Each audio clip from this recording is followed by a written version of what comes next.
이제 설교를 했어요. 설교를 정확히 말하면 오늘 설교를 하고 왔는데 강남 쪽에 있는 교회입니다. 잘 사는 사람들이 많아요. 요한애를 데리고 왔는데 외제차가 많다고 그러더라고요. 근데 그 교회가 좀 안 좋은 특징이 하나가 있어요. 안 좋은 특징이 뭐냐면은 그 목사님들 자꾸 이렇게 내보내요. 또 오고 내보내고 또 오고 내보내고. 이제 새로 부임하신 분이 이제 캐나다에서 7년 사역하셨고 미국에서 7년 사역하셨고 지금 이 교회 부임한 지 3년이 되셨대요. 그래서 어떠세요? 좀 많이 힘들죠? 그랬더니 가만히 계세요. 소문 다 들었어요. 좀 힘들죠? 그랬더니 힘들대요. 왜 그런 일이 발생하냐면요, 이게 지배하려고 그래요. 제가 목사님 뭐 그런 얘기를 했어요. 그리고 설교할 때 제가 아주 노골적으로 설교를 했어요. 하나님의 종을 통해 하나님의 말씀을 들을 때 그것을 인간의 말로 듣지 말고 하나님의 말씀으로 들어야 되는데 사람의 말로 듣기 때문에 순종이 안 되고 변화가 안 일어나고 역사를 경험하지 못한다고 아주 설교장이 노골적으로 얘기를 했어요. 근데 감사하게도 끝난 다음에 장로님들, 권사님들, 집사님들이 아주 반갑게 인사를 하셔서 다행이에요. 이제 마음에 새기고 또 삶으로 이어졌으면 좋겠다라고 생각이 되어집니다. 데살로니가서 2장 말씀을 제가 종종 인정합니다. 너희가 내게 들은 바 하나님의 말씀을 들을 때에 사람의 말로 아니하고 하나님의 말씀으로 들음이니 진실로 그러하다. 이 말씀이 너희 믿는 자 속에서 역사하느니라. 사람의 말로 들으면 은혜 못 받아요. 역사도 안 일어나요.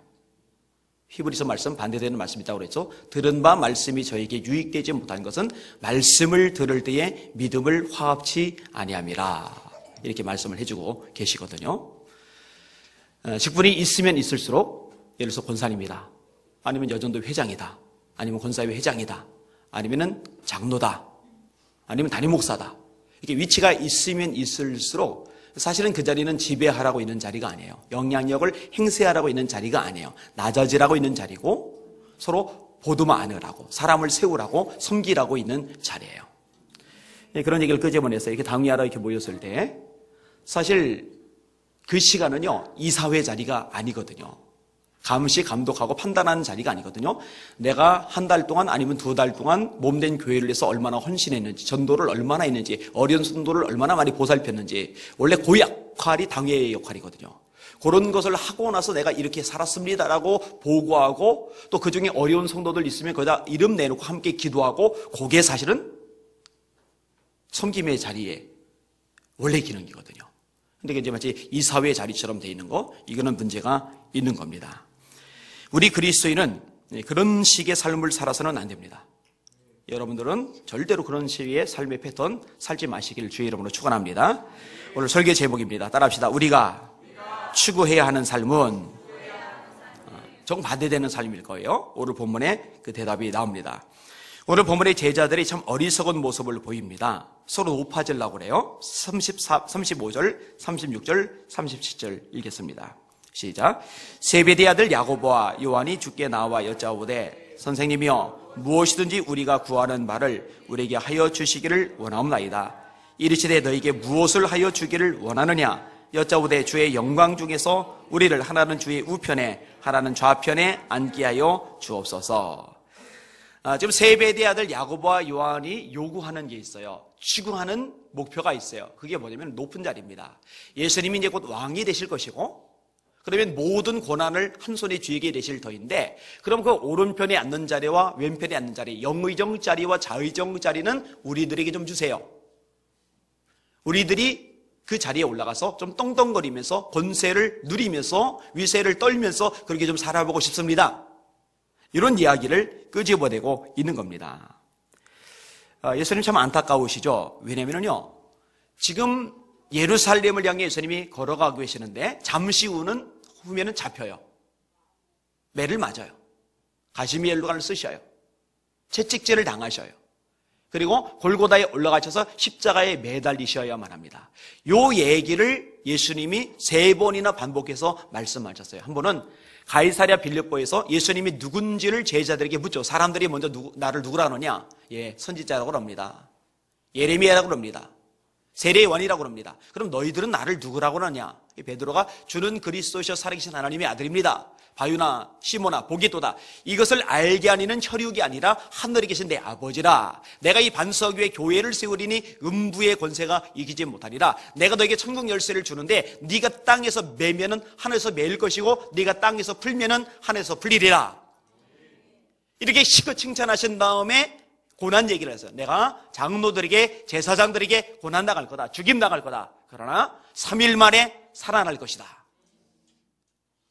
그리고 2번 반복해서 더 이야기를 끄집어내십니다. 그러니까 3번이나 이야기하신 거예요. 나 곧 죽는다. 나 잠시 후에 고난을 당한다.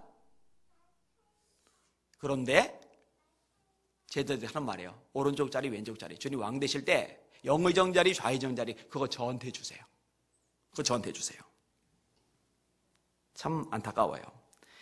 예수님이 물으세요. 38절 한번 보세요. 시작. 예수께서 이르시되 너희는 너희가 구하는 것을 알지 못하는도다. 내가 마시는 잔을 너희가 마실 수 있으며 내가 받는 세례를 너희가 받을 수 있느냐. 예수님이 마시는 잔이 뭐죠? 십자가의 잔이죠. 이게 겟세마네 동산의 기도에서 나오죠. 아버지 할만하시거든 이 잔을 내게서 지나가게 하옵소서. 그러나 내 뜻대로 마시고 아버지의 뜻대로 되기를 원합니다. 무슨 잔이에요? 십자가의 잔, 고난의 잔이에요. 너희가 내가 마시는 잔을 마실 수 있느냐? 이 야고보와 요한이 그게 뭔지도 몰라요. 그게 얼마나 엄청나고 끔찍한지도 몰라요. 그래놓고 덥석 말하는 거예요. 예, 마실 수 있습니다. 예, 마실 수 있습니다. 참 주님 속이 많이 타들어 가셨을 것 같아요. 뭘 마십니까, 마시기면? 예, 무식하면 용감하다라는 말이 이럴 때 나오는 겁니다. 고난의 의미가 어떤지를 모르니까 큰 소리를 하는 거예요. 예수님이 말씀하세요. 자, 39절, 40절. 제자들의 대답 위에 주님의 말씀입니다. 시작. 그들이 말하되 할 수 있나이다. 예수께서 이르시되 너희는 내가 마시는 잔을 마시며 내가 받는 세례를 받으려니와 내 좌우편에 앉는 것은 내가 줄 것이 아니라 누구를 위하여 준비되었든지 그들이 얻을 것이니라. 너희들 말이야 내가 마시는 잔 마시게 될 거야. 내가 받는 세례 받게 될 거야. 근데 야고보와 요한이요 아주 특징적인 운명을 가지게 됐는데 야고보는 사실은 사역을 거의 못해요. 초대교회 성령께서 임하시고 사도들 통해서 복음이 확산을 되는 와중에 헤롯이 야고보를 잡아다가 죽입니다. 그러니까 야고보는요 채 5년도 사역을 해보지 못하고 처형을 당해서 죽었어요. 거꾸로 요한은 나머지 제자들이 다 죽은 다음에도 살아있다가 반모섬에서 하나님께 요한계시록을 받았습니다. 가장 오랫동안 살아요. 유배당한 섬에서 반모섬에서 쓸쓸하게 애롭게 있으면서 거기서 계시록을 받아 쓰는 거예요. 근데 둘 다 이제 고난을 당하는 거죠. 나름대로 잔을 마시는 거죠. 나름대로 세례를 받은 거죠. 한 명은 제일 빨리 주고 한 명은 제일 늦게 주고 좀 재미있다라고 생각이 되어집니다. 근데 여기서 궁금한 게 하나 있어요. 왜 예수님은 야고보하고 요한에게 그들이 생각하고 있는 잔이, 그들이 생각하고 있는 세례가 영광의 잔, 축복의 세례가 아니라 고난의 잔, 죽음의 세례라는 것을 왜 말씀하지 않으실까? 이건 왜 말씀하지 않으셨을 것 같아요? 3번이나 순환 예고를 했는데도 그거 다 까먹어버리고 지금 엉뚱한 소리 하는 제자들에게 그것이 순환의 잔이고 죽음의 세례라는 거 이야기를 해봐야 어차피 안 들어갑니다. 어차피 깨닫지 못합니다. 여러분 마태복음, 마가복음, 누가복음, 요한복음을 보면요 예수님이 모든 것을 다 설명해 주지는 않으세요. 그리고 제자를 보고 지금은 너희가 알지 못하지만 나중에는 알게 될 것이다. 이런 식으로 이야기를 하시는 대목이 있어요.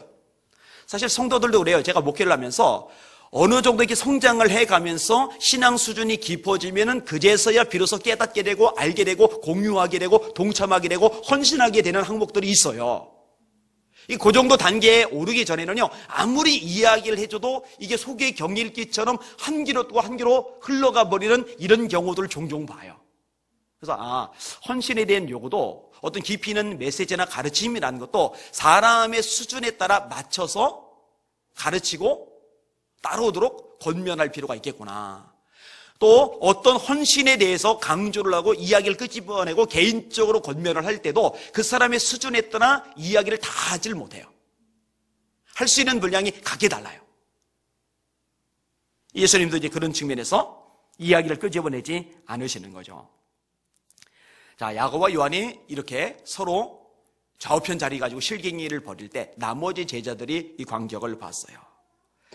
만약에 이 두 명의 제자, 야고보와 요한이 신앙적으로 어리고 또 영적인 면에서 어리석고 반면에 나머지 제자들은 신앙적으로 성숙하고 또 지혜로운 제자들이었다면 이 두 명을 살짝 불러다가 이야기를 했을 거예요. 야, 우리 예수님 십자가 지러 가시는 거야. 죽임 당하러 가시는 거야.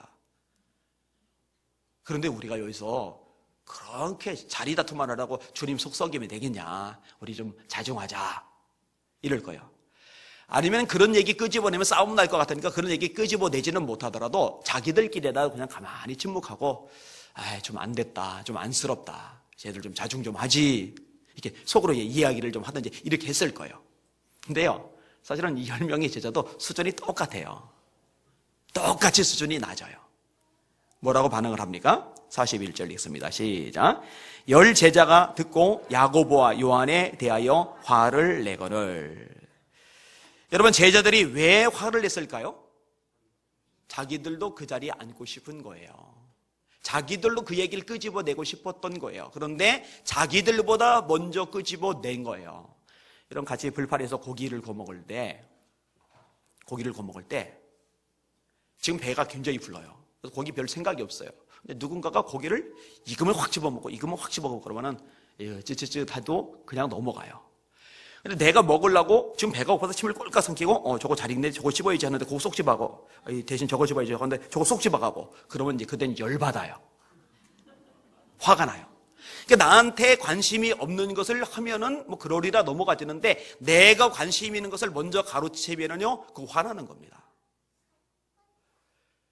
어디 이렇게 이동하고 도착했을 때 주차장 자리가 참 모자라요. 서울 같은 데는 특별히 그래요. 그러다가요, 자리 하나가 싹 비잖아요.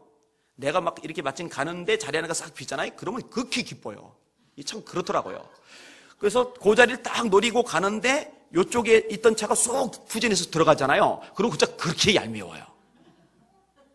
근데 어차피 나는 거기에 댈 마음이 없고 그냥 쑥 지나갈 생각이면은요, 그 차가 뒷공무리로 해서 들어가서 대든 말든 어차피 상관이 없어요. 그러니까 내가 관심을 가지고 내가 욕심을 내고 있느냐 아니면 전혀 관심 없고 무관심하냐에 따라서 상대방의 행동이 내게 아주 강하게 기분 나쁘게 다가올 수도 없고 그냥 흘려버릴 수도 있는 거예요.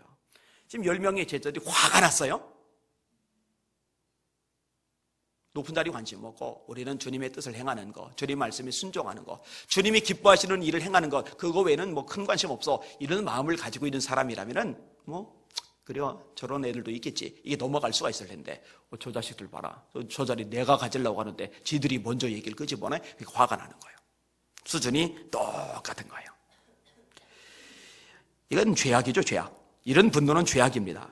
여러분들도 가만히 보세요. 서로 화를 낼 때요, 가만히 보면은 화를 내는 그 뿌리 속에 욕심이 자리 잡고 있을 때가 많아요. 욕심만 없으면 화낼 일이 아닌데 욕심 때문에 화를 내는 경우가 있다니까요. 야고보서에 보면은 정욕 때문에 다툼이 있다라고 아주 명확하게 이야기를 해줘요. 욕심이 없으면 다툼도 없어요. 욕심이 다툼을 일으키는 겁니다. 자, 12명의 제자들이 다 이 모양이에요. 육신적이에요, 정욕적이에요, 마귀적이에요, 인간적이에요. 그럼 오늘날 우리들은 어떠냐? 이게 중요한 부분이겠죠. 어때요? 어떤 것 같아요? 목회자건 성도건요, 주님 보실 때 영적인 면에서 어떤 상태냐가 중요해요. 얼마나 큰 일을, 얼마나 대단한 업적을 이루느냐, 이거는 별로 중요하지 않아요. 얼마나 능력이 많으냐, 얼마나 권세가 나타나느냐, 이것도 사실은 다음 문제입니다. 그거 필요 없는 건 아닙니다. 꼭 필요합니다. 근데 그것도 다음 문제입니다. 그게 마태복음 7장이죠. 그날에 많은 사람이 나더러 이르되 주여 우리가 주의 이름으로 선지자 노릇하며 귀신을 쫓아내며 많은 권능을 행치 아니하였나이까. 그때 내가 저에게 밝히 말하되 내가 너희를 도무지 알지 못하니 불법을 행하는 자들아 내게서 떠나가라리라. 그러므로 내 말을 듣고 지키는 자는 그 집을 반석 위에 지은 지혜로운 사람 같으리니 바람이 불고 비가 나고 창수가 나서 그 집에 부딪히되 무너지지 아니하나니 이는 그 집을 반석 위에 놓은 연고요. 내 말을 듣고 지키지 않는 자는 그 집을 묘래 위에 지은 어리석은 사람 같으리니 바람이 불고 비가 나고 창수가 나서 그 집에 부딪히되 무너짐이 심하리라. 선지자 노릇한 것, 목사 노릇한 것, 장로 노릇한 것, 귀신 쫓아낸 것, 많은 권능을 행한 것. 이게 귀한 거예요. 이거 기도하라고 말씀하셨어요. 주신다고 말씀하셨어요. 그런데 하나가 갖춰지지 않은 상태에서 이게 나오는 건 의미가 없어요. 갖춰지는 게 뭐냐? 주의 말씀을 행하는 것. 그게 이제 본질인 거예요. 그게 핵심 상황인 거예요. 교단의 총회장이 되기 위해서 또는 총무가 되기 위해서 아니면 교계 한기총, 한교연 등의 대표 회장이 되기 위해서 또 지방에서 지방의 회장 되기 위해서 지방의 회장도 되려면요 처음부터는 게 아니라 부서기부터 돼요. 부서기. 근데 부서기도 이제 서로 하겠다고 이제 나와서 경선이 붙어요. 경선이 붙는 과정에서 저희 지방에는 참 그래도 부드럽게 진행이 되는 것 같아요. 그런데 이게 싸우는 지방회가 없지 않아 있어요. 우리 지금 지방회장님이 저보고 지방회 일을 좀 해야 된다고 준비하라고 그러고 또 교단 우리 지방에 지난주 우리 의장님이 보셨지만은 그 선배 한 10년쯤 선배 되시는 목사님들 우르르 또 오셨어요. 오셔가지고 목사님 저희들이 힘들 거라고 막 열심히 해보라고. 그래서 저 바쁜데요. 그랬더니 그래도 지방에 하고 나중에 총회적으로 일을 해야 요걸 가지고서 나중에 움직여갈 수 있는 부분이 있다고 자꾸 이야기를 끄집어내요. 몰라요. 그 만장일치로 추대해주면 혹시 할지 모르겠어요. 그렇게 되지 않고 이렇게 막 실갱이 붙어가지고 하는 거 그거는 이제 하고 싶지를 않아요. 근데 그게 뭐 대단하다고 그죠? 그거 대단할 거 없거든요. 그거 목숨 걸 거거든요. 그거 가지고 싸우고 으르렁거리고 흑색선전할 이유 전혀 없거든요. 양보해 줘버리면 돼 그런 거는요. 그죠? 그리고 정게 해주세요 그러면은 그때 못 이기는 척하고서 수락하면은 그 모양새도 괜찮잖아요. 그죠? 저는 이제 하게 되면은 그런 식으로 하려고 그래요. 부장님 아셨죠? 그렇게 하려고 그래요. 근데 여러분 성도들끼리도 마찬가지예요. 그래서 저희 교회는 참 괜찮은 게요. 여전도 회장 서로 하겠다고 싸우는 것을 본 적은 없어요. 그죠? 아니면 어떤 영향력 행사 서로 하겠다고 으르렁거리는 거 없어요. 요즘은 주방도 조용해요. 주방. 여러분 그 알량한 주방 권력 가지고 싸우는 교회가 생각보다 많습니다. 그래서요. 빈말이 아니고요. 목사님들 모였을 때 제일 골치 아픈 데가 어디냐? 교회에서 제일 골치 아픈 데가 어디냐? 열이면 9 주방이래 주방.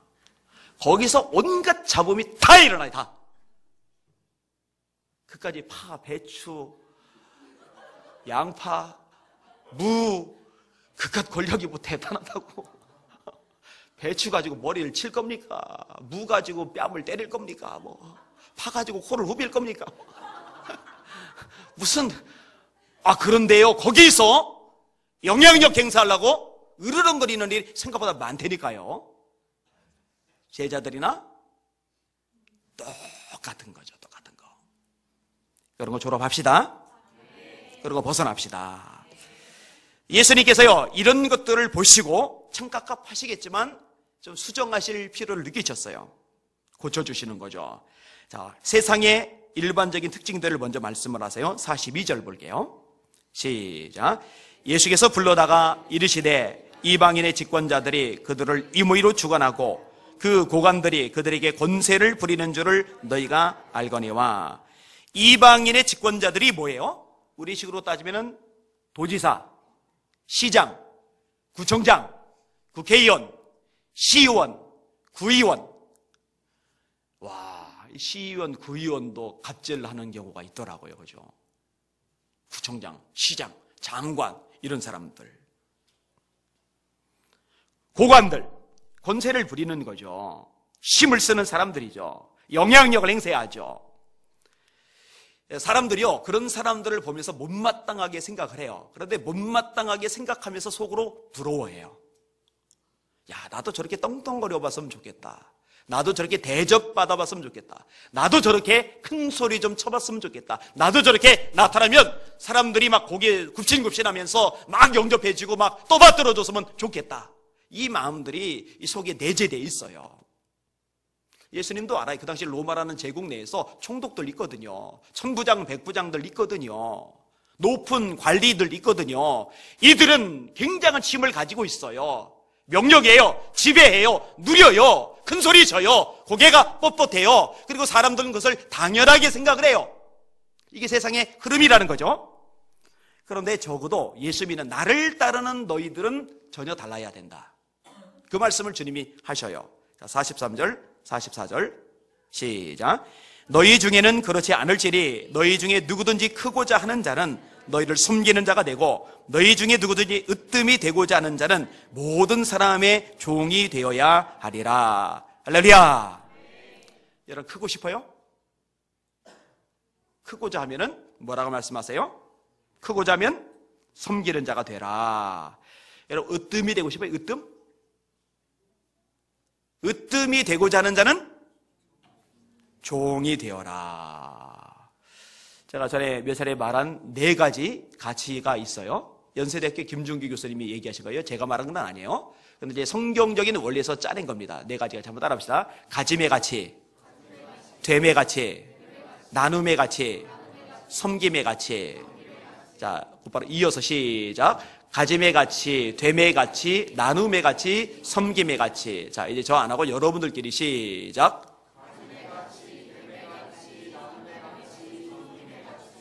와, 여러분들이 저희 교회에서 계속 훈련을 받으면서 머리가 점점 좋아지는 것 같아요. 이제는 줄줄이 잘 나오네요. 한 번만 더 할게요. 시작. 가짐의 가치, 됨의 가치, 나눔의 가치, 섬김의 가치. 가짐의 가치라는 건 뭐냐면요, 얼마나 많이 가졌느냐로 가치 평가를 하는 거예요. 집 50평, 통장 잔고 얼마, 차 연봉 얼마.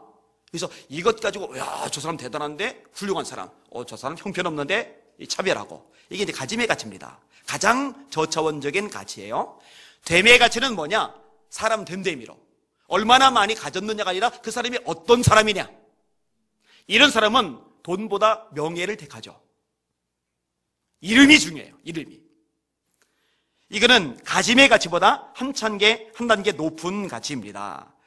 그 다음에 이보다도 높은 가치는 나눔의 가치입니다. 움켜쥐고 내 것을 쌓는 것이 인간의 본성인데 이 본성을 깨트리는 거예요. 베푸는 거예요. 흩어주는 거예요. 도와주는 거예요. 다른 사람들에서 내 것을 활용하는 거예요. 이게 더 높은 가치예요. 나눔의 가치. 나눔의 가치가 있기를 바랍니다. 여러분이 선교하는 건 나눔의 가치입니다. 구제하는 건 나눔의 가치입니다. 잘 들으세요.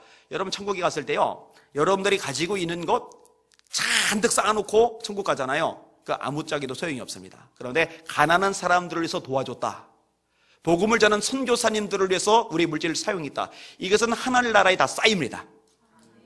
많이 나누시길 바랍니다. 많이 베푸시길 바랍니다. 이거 하나님이 정말로 원하시는 일입니다. 그 다음에 최상의 가치는 바로 예수님의 모습인데 그게 바로 섬김의 가치예요. 섬김의 가치. 종로로 타는 거예요. 스스로 낮아지는 거예요. 예수님이 그러셨잖아요.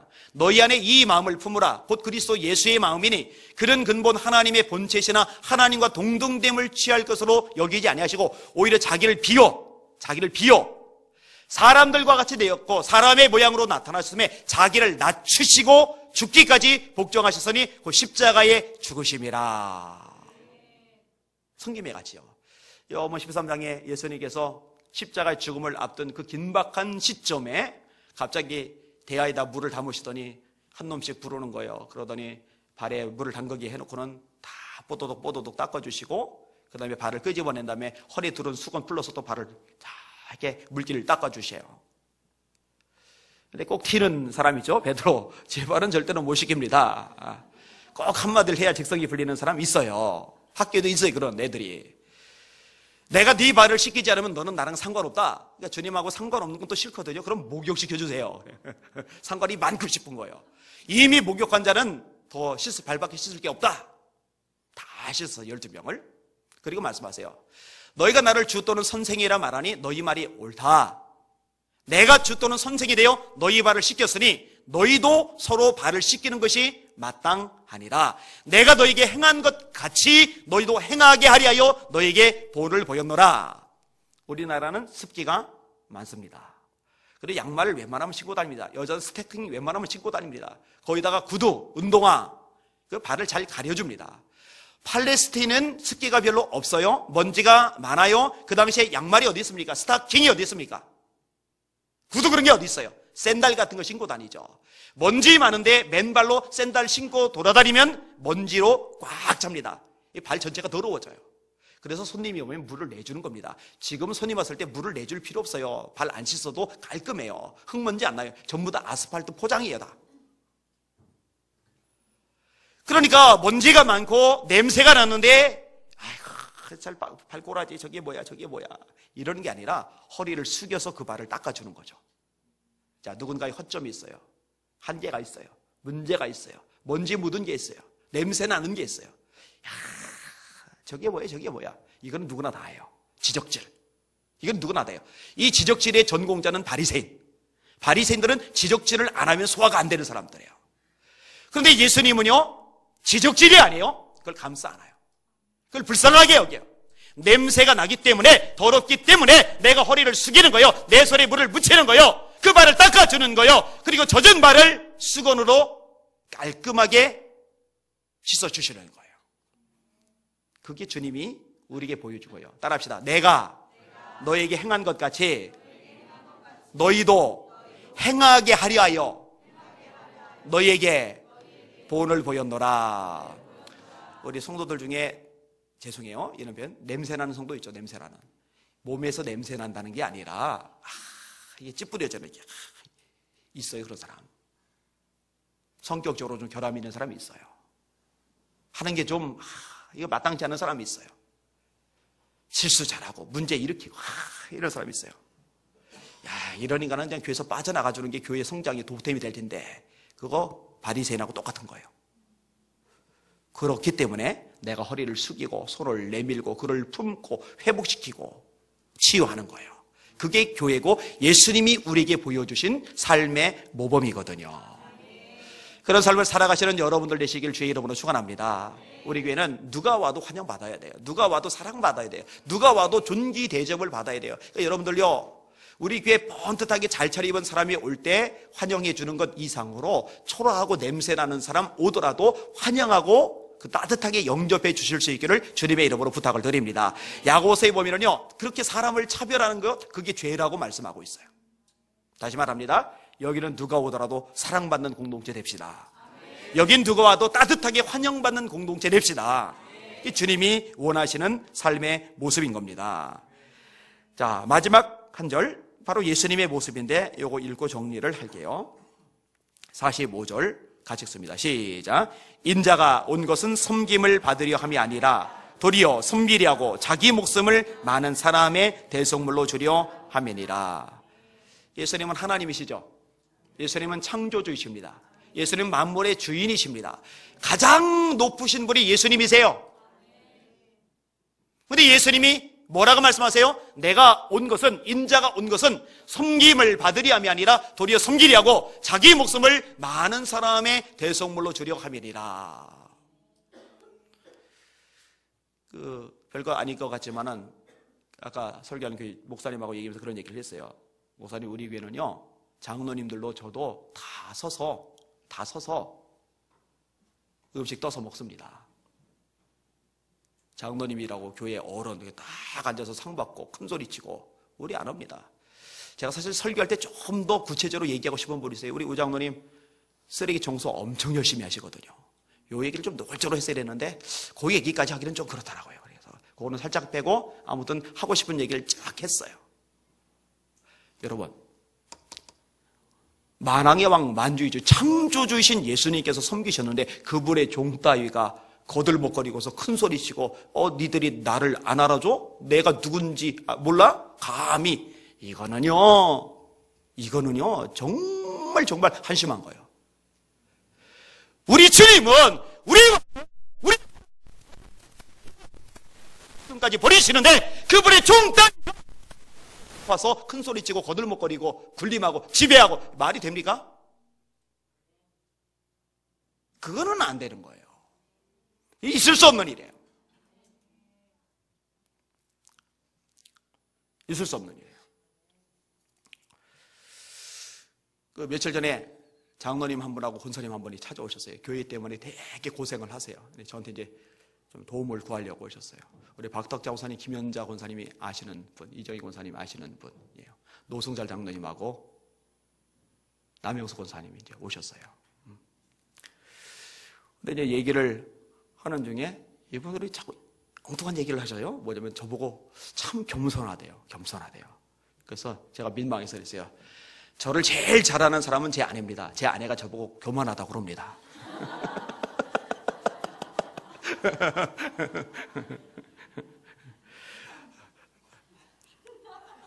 제가 객관적으로 저를 평가하면은요, 하나님 앞에서는 일단 납작 엎드리는 자세는 있는데, 사람들 앞에서는 조금 이렇게, 그렇다고 뭐, 사람 깔아보고 무시하고, 뭐, 사람 얕잡아보고 이런 건 없어요. 저는 그거는 기본적으로 안 해요. 사람 무시하는 건 큰 죄라고 생각하기 때문에, 감히 그런 짓은 안 하는데, 그래도 좀 이렇게 딱, 그런 게 좀 있어요, 이게. 이제 아내가 그걸 보는 거고, 그래서 저보고 교만하다고 자꾸 그래요. 이게 아내니까 그런 말을 하지, 뭐, 여기, 한재수 집사님 저보고 목사님 교만해요 이러겠어요? 상현이가 저보고 교만해요 그러겠어요? 저보고 교만해요 하는 순간에 따로 불러가지고 그냥 놔두겠습니까?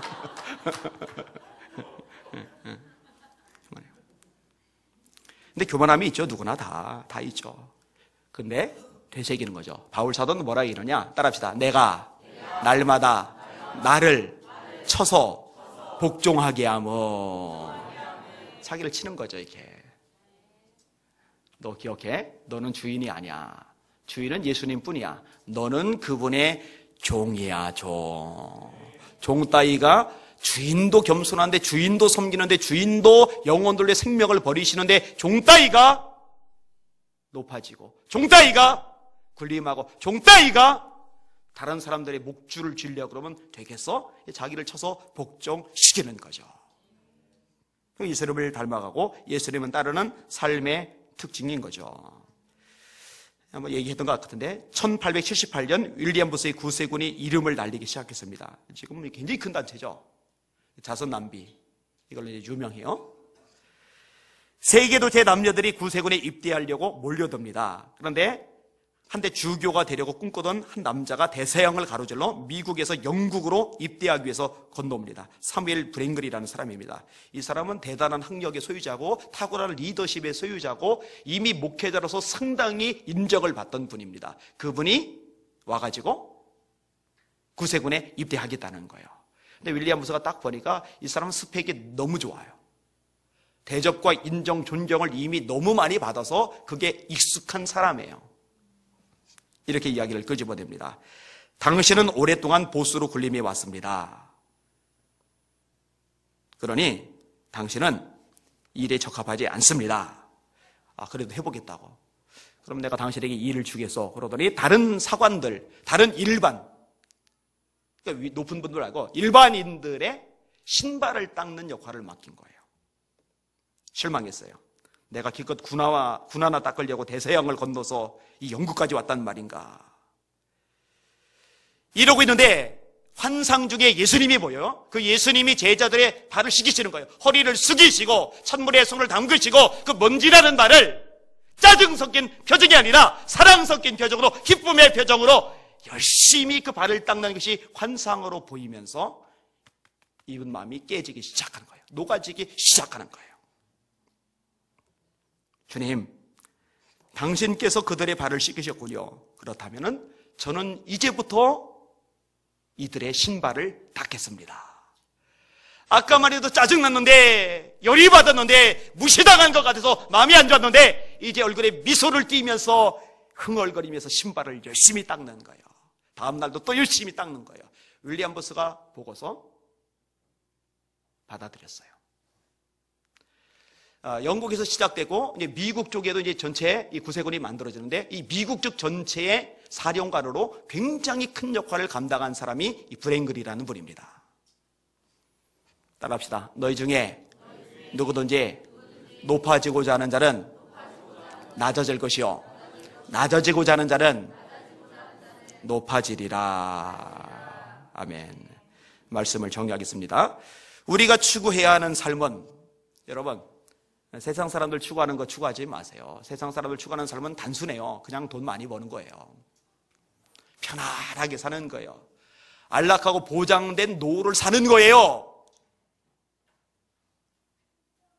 대접받고 인정받고 큰소리치고 떵떵거리고 맛있는 거 먹고 여행 잘 다니고, 여러분 그게 나쁜 건 아닙니다만은 그게 인생의 목적이기는, 살다 보니까 그런 게 있을 수는 있지만 그게 인생의 목적이기에는 여러분은 이제 너무 가치 있는 존재들이 되었어요. 왜냐? 여러분들은 하나님의 사람이거든요. 하나님의 아들, 하나님의 딸들이거든요.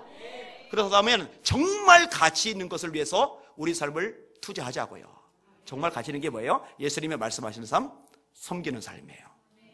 우는 사람 눈물 닦아주고, 쓰러진 사람 일으켜주고, 절망하는 사람 소망 주고, 복음이 없는 사람에게 복음 심어주고, 이렇게 저렇게 힘들어하는 사람들에게 힘이 되어주고 용기가 되어주고 소망이 되어주는 섬김의 삶, 이것이야말로 참 가치 있는 삶인데, 여러분들이 그런 삶을 사시는 주인공들 되시기를 주님의 이름으로 축원합니다.